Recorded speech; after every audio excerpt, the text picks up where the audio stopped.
Hey, welcome back to my YouTube channel. So we are just returning from vacation and I am getting some bread going because we don't have anything to eat in this house. So while I'm making some sourdough, I thought it would be a good time to answer some of your most commonly asked questions about sourdough.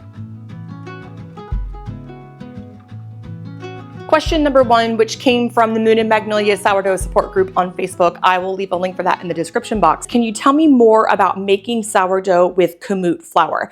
Yes, as a matter of fact, I can. The thing about making bread with Kamut is that, yes, it is a hard wheat, meaning that it contains gluten, but the gluten in Kamut is a little bit more delicate than other types of hard wheat. So when you're baking bread with Kamut flour, whether it's store-bought or fresh milled flour, you'll either need to adjust your expectations. If you're using 100% Kamut, it's probably just not going to rise in the same way that other types of wheat will. Or what I like to do is I like to combine 50% Kamut with 50% of another type of flour. When I'm looking for light and fluffy sourdough with that whole grain nutrition from Kamut, what I'll do is I'll combine 50% all-purpose and then 50% Kamut, which is actually similar to what I'm doing here. This is 50% all-purpose and 50% hard red wheat.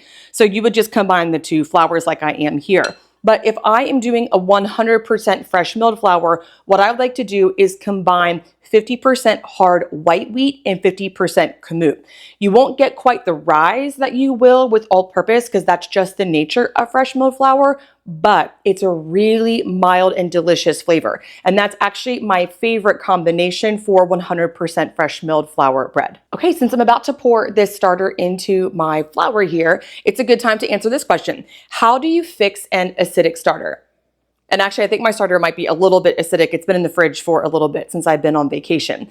So acidic starter just means that your starter really needs to be fed. When your starter is acidic, and if it smells like acetone or just like really sour, that usually means it's time to discard most of your starter and feed it again. And a couple times you can do that. Pretty regularly, what I like to do to avoid an acidic starter, and you can do this to fix an acidic starter too, is I'll use up almost all of my starter. So you can see here, there is not much left in this jar.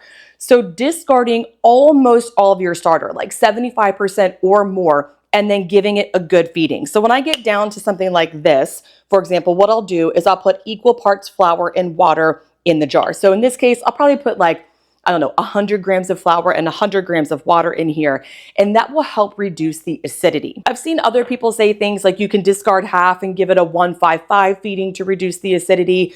I don't really get that technical with it. I think what's most important is that here and there with your starter, you just get rid of most of it and then give it a good feeding. And you can do that a couple times until it's back to the point that you like for your starter. Another question that I get a lot is, how do I make my fresh milled sourdough a little bit softer? And this is good timing since I'm adding this water into my dough. The thing about making sourdough with fresh milled flour is that it does require a little bit more hydration most of the time. There are some flours like einkorn, for example, that actually do better with a little bit less hydration. So you could definitely increase the water for your recipe by about 5% or so. It's actually a little bit hard to say exactly how much you should increase it because it depends on the type of flour you're using, but around 5% usually does the job. So increasing the water can help make a softer bread, but also for enriched doughs, things like sandwich bread, anything that requires like eggs and fat, those are enriched doughs.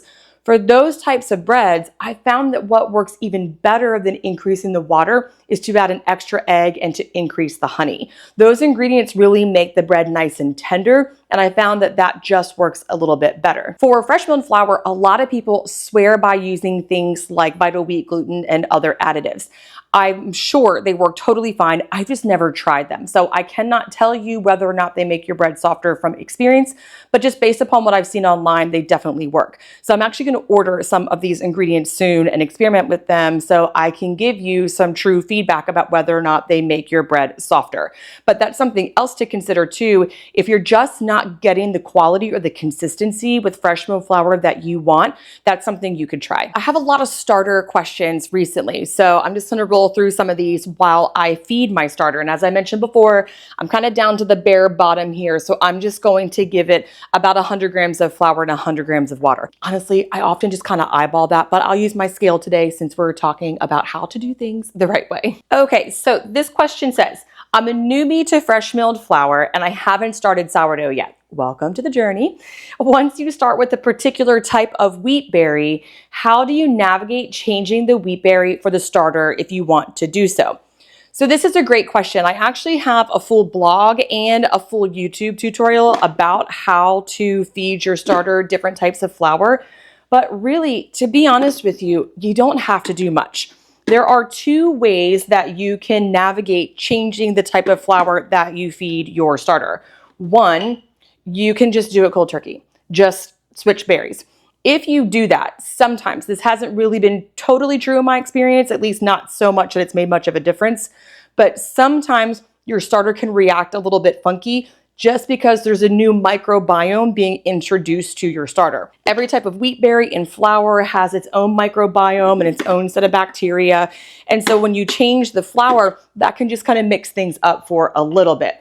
If that happens, don't even worry about it. Just keep feeding your starter over a couple of days with the new flour and it will be totally fine. The other way that you can handle changing the type of flour that you use for your starter is to incrementally change the type of flour that you use. So what you would do is for your first feeding with the new flour, give it 25% new flour, 75% the original. And then maybe the next feeding or two feedings later, you would do 50% new flour and 50% the original. And you would keep going from there until you're feeding it 100% of the new flour. So those are the two ways that you can switch the flour. What really matters the most though with your starter is that you're feeding it on a regular schedule and that you're always giving it wheat flour. You can feed a sourdough starter any type of wheat flour. I fed my starter 100% all-purpose flour. I just feed my starter whatever I have sitting around. So if I have extra fresh milled flour, I throw it in there. If I don't have any, I'll use all purpose. I'm not super wrapped up in the type of flour I feed my starter. I focus more on the type of flour I use for my bread, but that's totally up to you as long as it is any type of wheat flour. But I think what's important here too is that I just feed it whatever flour I have on hand. It's totally fine every single time. So if you do want to try a different type of flour, just give it a go. If you're a little unsure about it, what I would do is take some of your original starter, stick it in the fridge, so that way you have a backup in case something goes wrong. But in my experience, switching the flour doesn't really affect much. Okay, so the next question is, does your fed starter with the loose lid grow to double in the fridge, or does it just remain dormant? If it does grow, how long does it take? So here's the thing. Your sourdough starter will never really go dormant. If you freeze it, it will probably be the most dormant that it can be. But when you put your sourdough starter in the refrigerator, those cold temperatures don't stop all the bacteria and yeast from metabolizing the wheat.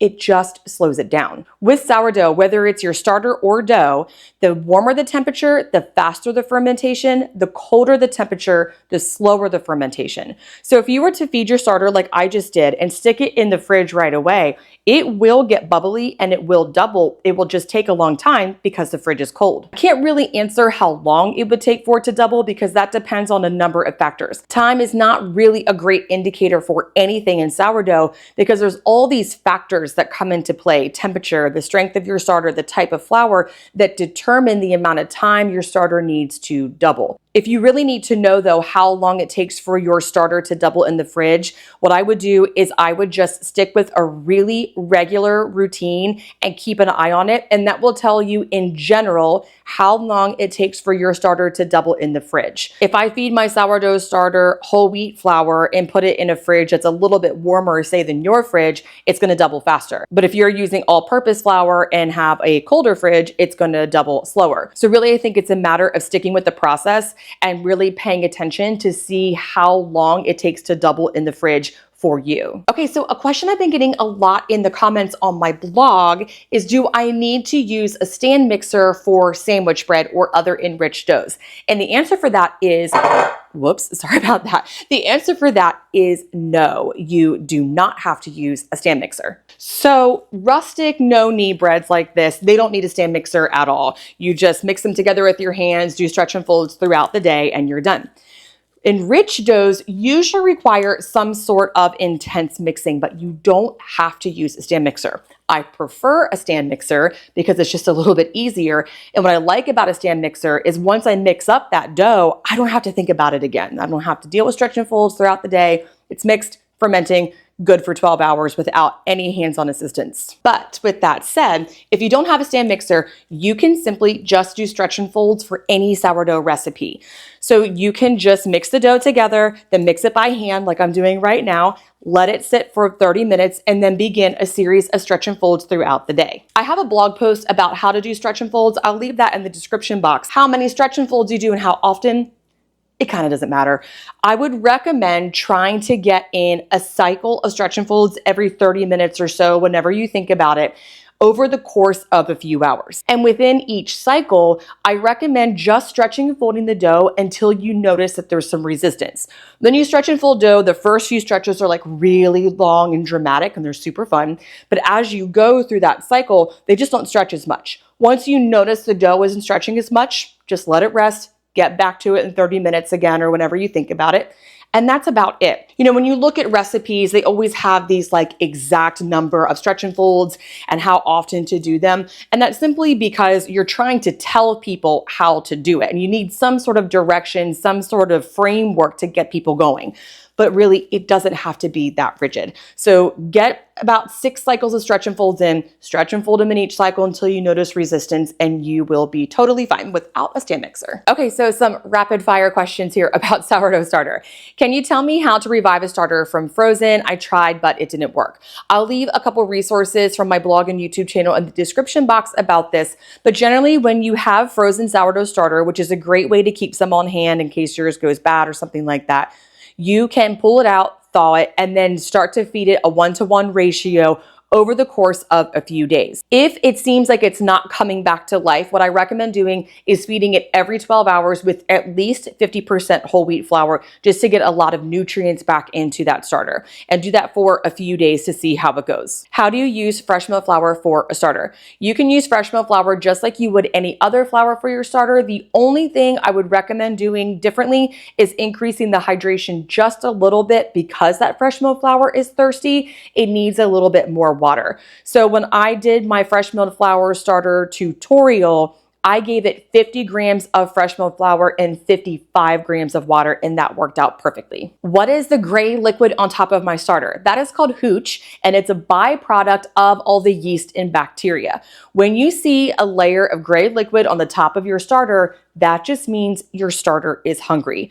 I usually pour it off. Some people stir it in. I don't know, kind of freaks me out. Anything that's like a byproduct, I just don't want. So I pour off the hooch, stir up the starter, discard most of it, and then I give it a good feeding, just like I showed you earlier in this video when I was showing you how to reduce the acidity of a starter. Because if your starter has hooch on it, it's super acidic. And last but not least, when is your new sourdough starter ready to use? So when you're making a new starter, it is ready for baking when it's doubling after every single feeding and it smells good too. It should smell like sourdough. There's this honeymoon phase around day 2 through day 4 where your sourdough starter might start to double and then suddenly it doesn't do anything for a while. And when it first doubles, everyone's like pumped. They're like ready to make bread, but that's just a big influx of bacteria and then it starts to work itself out. So what we're looking for is after that point, when you feed it every single time, it doubles, it's bubbly and smells good. If you are watching this and you're like, awesome, you just answered my questions, but I don't have a sourdough starter, you can download my free guide to making and using sourdough starter ebook. It is 30+ pages of everything you need to know about making a sourdough starter, using your starter, baking bread, discard recipes, and more. I am off to finish this bread and get my life back together after being on vacation. Thank you so much for stopping by today, and I'll see you again next time.